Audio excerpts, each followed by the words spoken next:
It's Thursday, June 20, 2024. I'm Albert Mohler, and this is The Briefing, a daily analysis of news and events from a Christian worldview. Well, as the world grows increasingly dangerous, and it is, we need to take stock at least of what's going on in several hotspots around the world. And in particular, we need to start there in Gaza, where Israel is continuing its military effort against Hamas.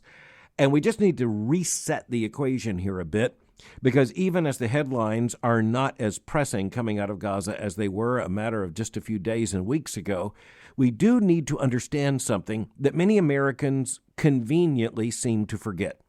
And that is that, number one, Israel has a right to exist.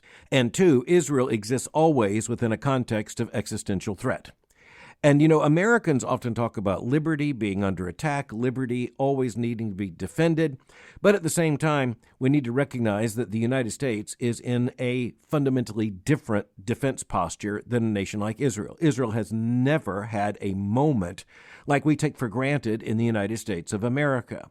As one geopolitical strategist pointed out in the late 19th century, the United States of America is greatly favored in so many ways. For one thing, we are a transcontinental nation with oceans to the east and the west, and we have friendly nations, not always an untroubled relationship, but very friendly nations when you look to the north with Canada, also a part of the English-speaking world. And then you look to the USA's southern border with Mexico, again, a congenial neighbor. At the very least, let's put it this way, it is inconceivable that the United States would go to war with either Canada or Mexico.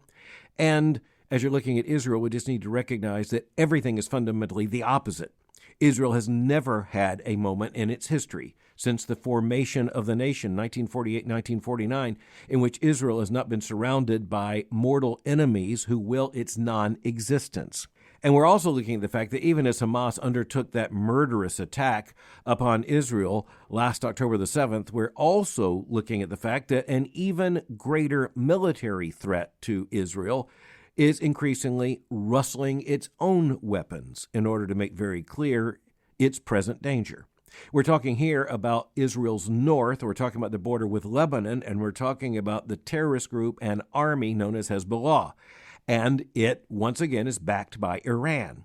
And Hezbollah has been an enemy of Israel going on for more than a generation now, and Israel has been involved in open war against Hezbollah in the past.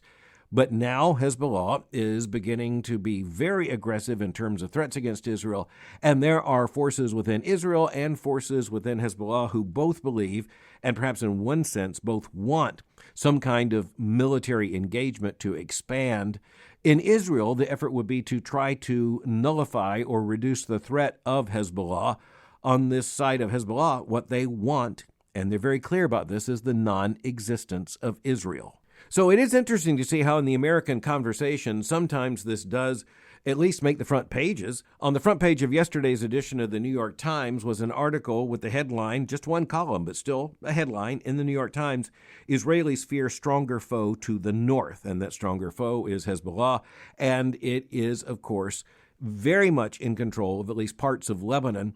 And it can threaten Israel from right across Israel's northern border. The Times explains, quote, unlike Hamas, the Palestinian militia fighting Israel in Gaza, Hezbollah has troops who are battle-hardened combatants, and the group possesses long-range, precision-guided missiles that can strike targets deep inside Israel. Now, that's really crucial because you are talking about a much more powerful army. You're talking about an army that is rightly described as being battle-hardened. You have many military veterans.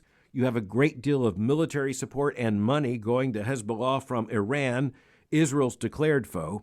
And you also have the reality that they do possess weaponry that Hamas does not possess. And it is interesting to note that even Iran at this point has not armed Hamas with this scale of weapons. We are talking about long-range missiles that have precision guidance systems and, according to some reports, could threaten virtually all of Israel, including Jerusalem, Tel Aviv, and other population centers. And we're not talking about an army or an air force of drones. We're talking about precision missiles that could come with very deadly effect against populations in Israel.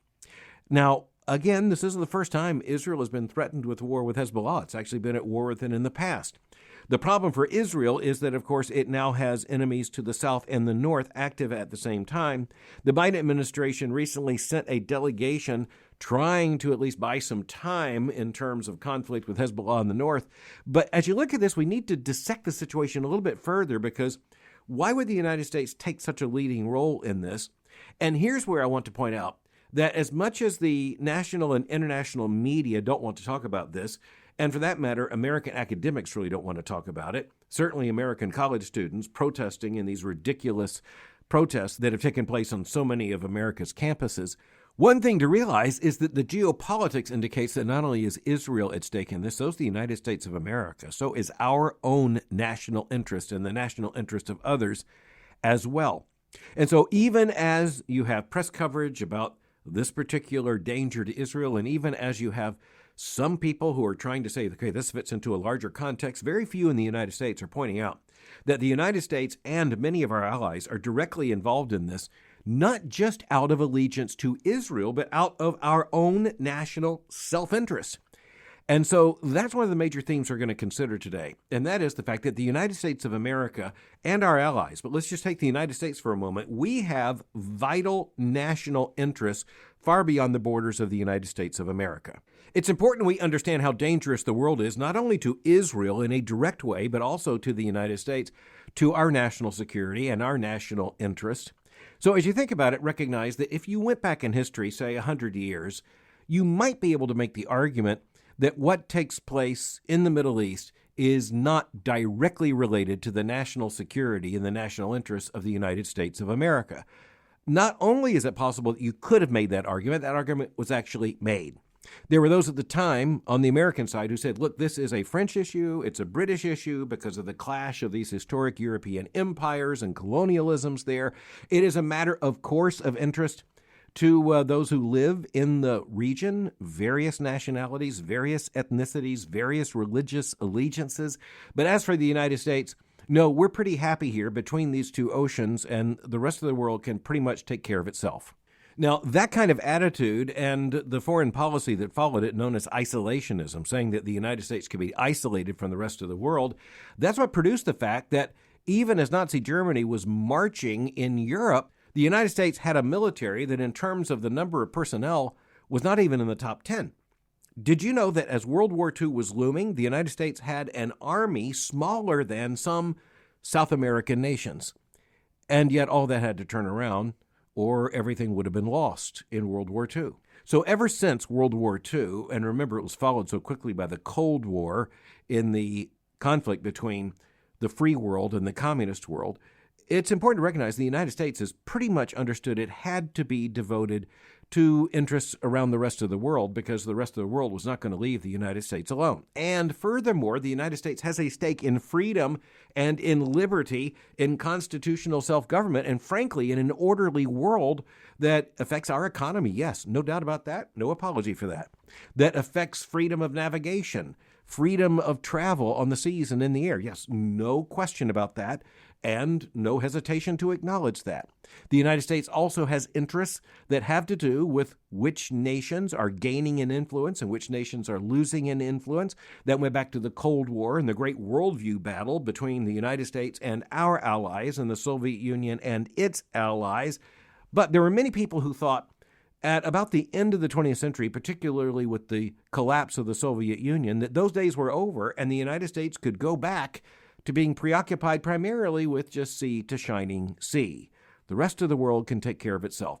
That was never true, and quite frankly, those who are the leadership of the United States government and the United States military, they understood it was never true. But for all kinds of political reasons, there were people who were very glad for the American people to believe that somehow we had been granted a holiday from history.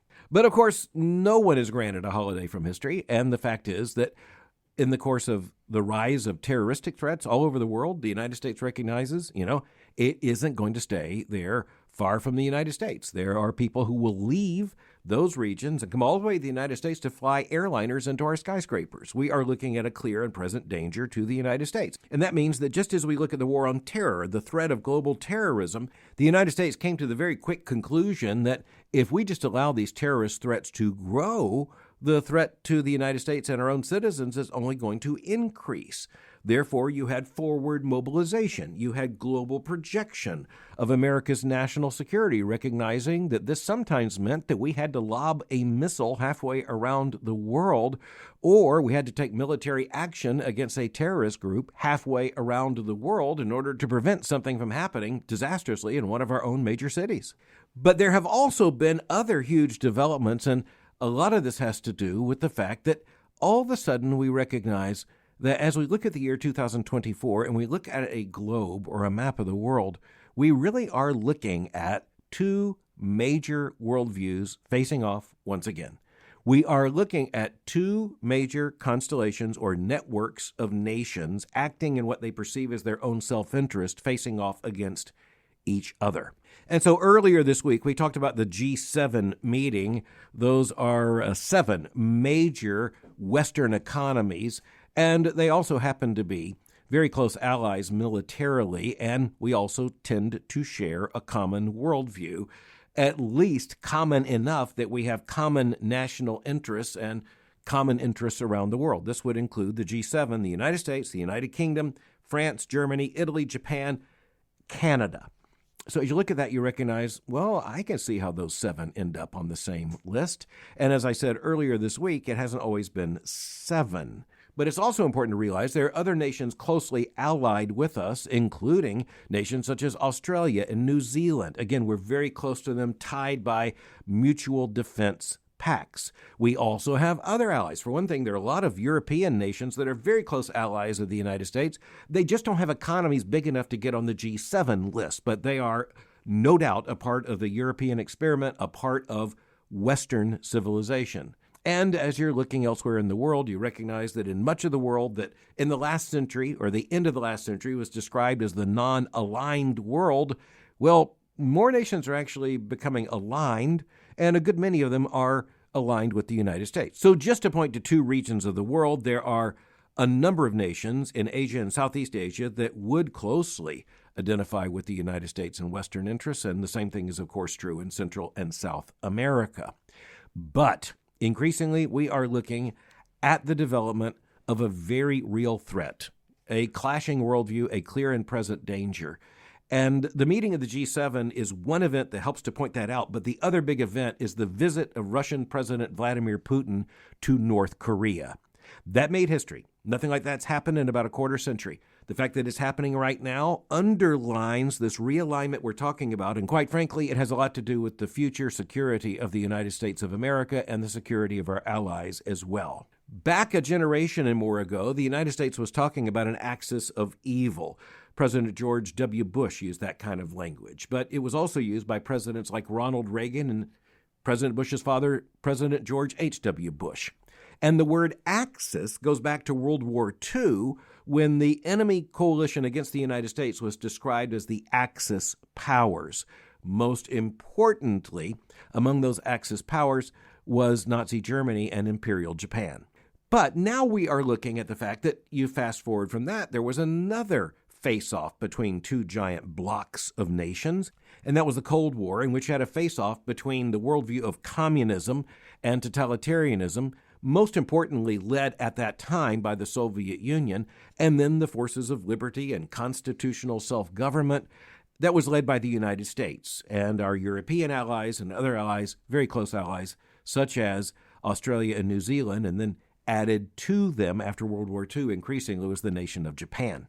You also have South Korea. Again, this is not an exhaustive list. It is just a reminder that we have 2 blocks of nations divided not only by national interest, not only by a different view of the world, but by a different worldview. And so we saw the clash between the forces of liberty and order in World War II over against the forces of evil and mayhem. And then we saw the face-off between communism and constitutional self-government in the course of the Cold War. And now we're looking at something else. So the axis of evil language was largely addressed, for example, to the war on terror, to a vast expansion of terroristic threats that took place at the end of the 20th century and the beginning of the 21st century, with the recognition there were state actors behind many of those terrorist organizations. And one of those, of course, was Iran. We understand that.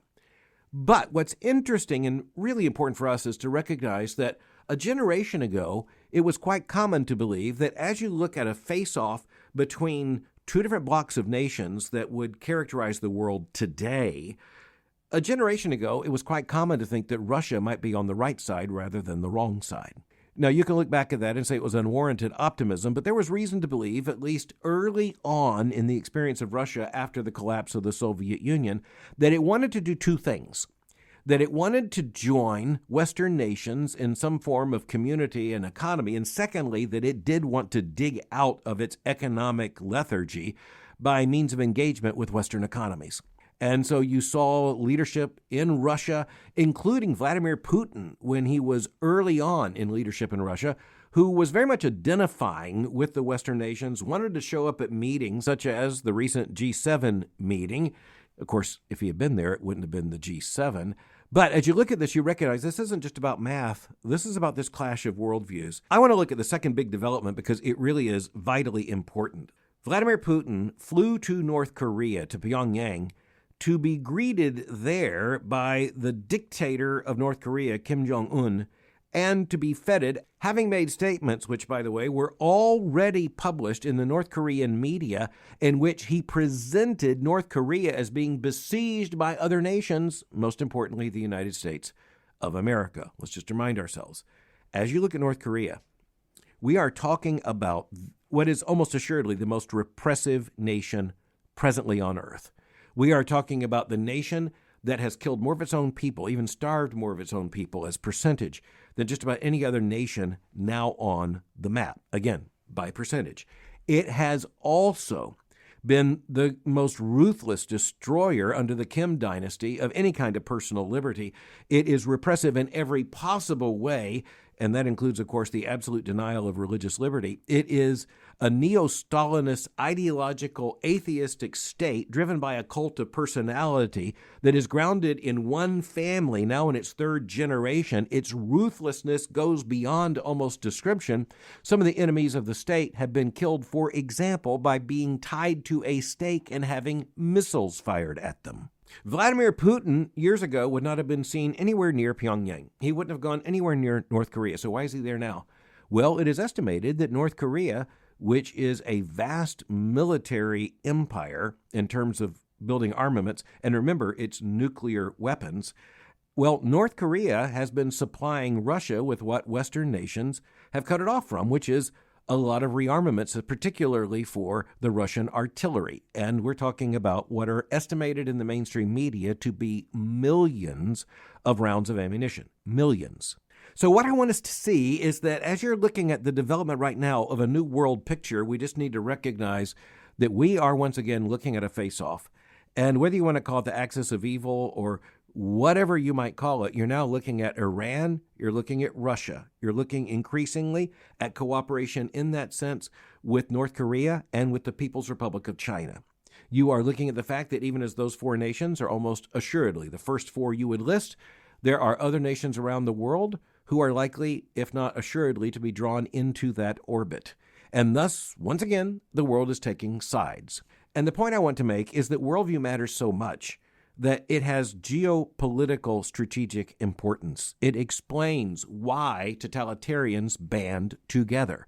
It explains why nations as fanatical as Iran and as North Korea are now allied more closely with communist China and even with Russia. It explains why we're going to have to recolor our maps of the world. And once again, it explains what Christians know, and that is that at the base of it all is not just geopolitics, it is worldview. You know, that means that as we're looking at this distinction between these two worldviews, it comes down to theological questions. It comes down to questions which are essentially rooted in theology, including what does it mean to be a human being? What does it mean to rule over a nation of human beings? What respect, what rights are owed to those human beings? The different answers to those questions explain the reordering of the map. The different answers to those questions also point to the prior question, which is, as Christians know, inescapably, irreducibly theological. But finally for today, as we are talking about a clash of worldviews, here's a headline that many Americans may see and just think, well, that's interesting. It's regrettable, but no great significance. Well, here's the headline. Legislature in Thailand passes same-sex marriage. That's the New York Times. Washington Post, Thailand legislature passes landmark bill legalizing same-sex marriage. Well, they're talking about the same thing, of course, and that is that on Tuesday of this week, the legislature in Thailand voted to adopt a form of legalized same-sex marriage. And so people are almost immediately saying, look, this is the first time this has happened in a nation in Southeast Asia. And that's true, by the way. It's the first time this has happened in Southeast Asia. There are other Asian nations that have moved in that direction, although a minority of those nations. But as you look at this, you recognize, okay, a lot of questions actually all of a sudden kind of bubble up to the surface here. Number one, why did this happen in Thailand, and how did it happen? If Thailand did not have same-sex marriage before, what was the, say, worldview reality that prevented it, and why does it have it now? And what's the worldview development that changed everything? Well, I think that's easily answered, actually. And it goes back to something that a lot of us don't think about, including a lot of Christians, and that is the fact that Christianity comes with a very clear ontology. And so I know that was a lot of vocabulary, but what it means is that Christianity comes with an understanding of reality based in creation by the sovereign creator, which is revealed in creation order, which reveals his glory. And that means that the Bible, the very first chapter of the Bible, begins with the creator and with the creator creating stuff. And the stuff is real, and the stuff is to his glory. The creator, God, created the entire cosmos as the theater of his glory. And of course, in the book of Genesis, what we have in the first chapter is increasing detail in creation day by day until on the sixth day of creation, God makes the human being and makes the creature made in his image. Male and female created he them. And so this means that Christianity begins with this ontology. It's real. Male and female, not just social constructs. Real. Not just material real as in dust real, but actually real. More real than the dust, more real than the dirt, because it's grounded in the reality of the one true and living God. So Christianity and the worldview that Christianity brings and the civilization that Christianity produces is based even reflexively on that kind of ontology. Now, we're seeing a rebellion against that in Western civilization right now, most particularly in the sexual revolution and the LGBTQ movement. But it's still there, and that's one of the reasons why the T in LGBTQ and on is running into so much difficulty. It's because there is a reflex, it's a theological reflex, a worldview reflex that is among human beings, and that means continuing to be true among Americans, even confused Americans. They're having a hard time actually pulling off looking at a boy and saying, there's a girl, or looking at a girl and saying, there's a boy. And again, ontology comes back, reality, creation, order. Well, that's what's entirely missing in other parts of the world, according to other worldviews. And for instance, Buddhism has a narrative about the creation of the world, but it doesn't come with an ontology. And so the point I want to make is that if you are a nation influenced by the worldview of Buddhism, you do not have the theological defenses or the understanding of ontology that might prevent you from moving in this direction. So marriage can be seen as a human institution, thus human beings have the right to redefine marriage. But understand, I am not throwing Thailand under the bus here, because the United States has had legalized same-sex marriage by action of the Supreme Court. I believe illegitimate action, but by action of the Supreme Court. And we're talking about years ago. So this is not just to criticize Thailand, but it is to say it will be interesting to see how other nations of the world that, say, also lack any cultural understanding or worldview of a revealed ontology, how they will hold back from approving same-sex marriage and legalizing it, particularly under Western pressure, even the pressure of American foreign policy. Very sad, but under the Biden administration, you can count on the fact that that's happening. So that raises a very interesting question. And that question comes down to where then is the greatest resistance to something like same-sex marriage and the confusion of the LGBTQ revolution. And so interestingly there, you see, for example, what just happened in the United Methodist Church, where you had an entire conference of 1 million United Methodists leave because of the influence of Christianity, in particular in Africa. And you also have the reality, let's just state the obvious, that in the Islamic-dominated world, there's really no confusion about this.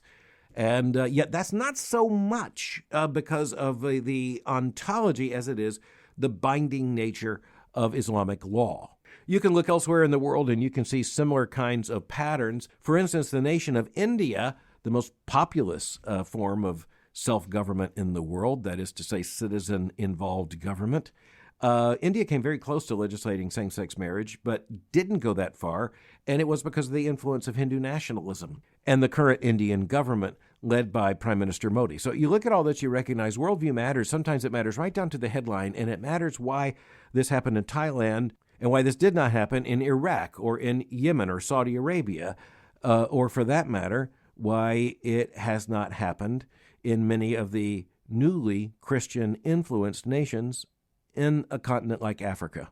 Another reminder to us that the map of same-sex marriage is increasingly around the globe also a map of worldview.